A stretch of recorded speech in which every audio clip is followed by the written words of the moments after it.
Donc la première question orale est celle de monsieur le député Bruno Lefebvre sur les conclusions de l'étude de VIAS sur les blessures encourues par les utilisateurs de trottinettes.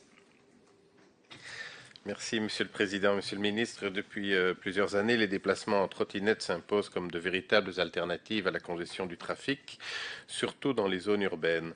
On constate année après année une hausse des kilomètres parcourus avec ces véhicules. En corollaire, on constate également une hausse des accidents. L'Institut VIAS a analysé le phénomène et les conclusions sont sans appel. 60% des utilisateurs de trottinettes hospitalisés souffrent de traumatismes crâniens.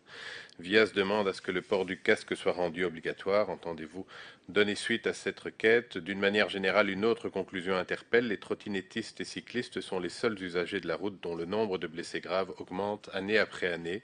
Entendez-vous mettre en place une stratégie spécifique en vue d'enrayer ce triste phénomène? Merci beaucoup.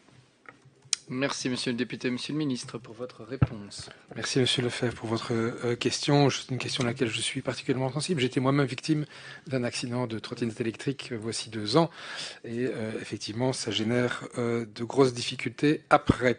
Si l'étude VIAS concerne la Belgique, on constate également une augmentation du nombre d'accidents et de victimes de trottinettistes en Wallonie ces dernières années. Les premiers accidents de trottinette électrique ont été enregistrés il y a 5 ans et leur nombre a effectivement augmenté chaque année depuis lors.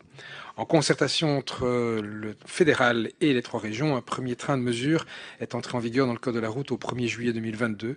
Il sera réévalué ou évalué dans le cadre des prochains états généraux de la sécurité routière programmés en Wallonie en 2025. La constitution d'un second train de mesures complémentaires y sera également examinée, comme le port du casque.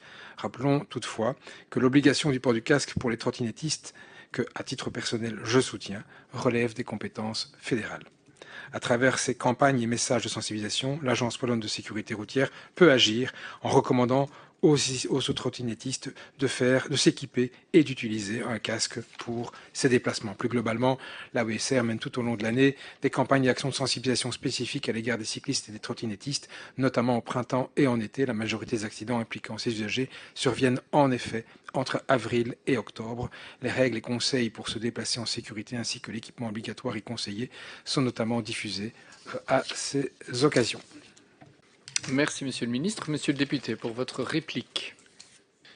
Merci, Monsieur le Ministre, pour votre réponse. Et je suis évidemment conscient que ça dépend du fédéral, mais je vous invite vraiment à prendre contact avec votre collègue, enfin j'imagine qu'il va apparaître un jour ou l'autre, votre collègue du fédéral pour qu'on puisse aborder cette question avec vraiment beaucoup d'attention, parce qu'on voit vraiment que c'est ces deux types usagers faibles, cyclistes et trottinettistes, qui sont aujourd'hui les principales victimes de la route. Merci beaucoup. Merci monsieur.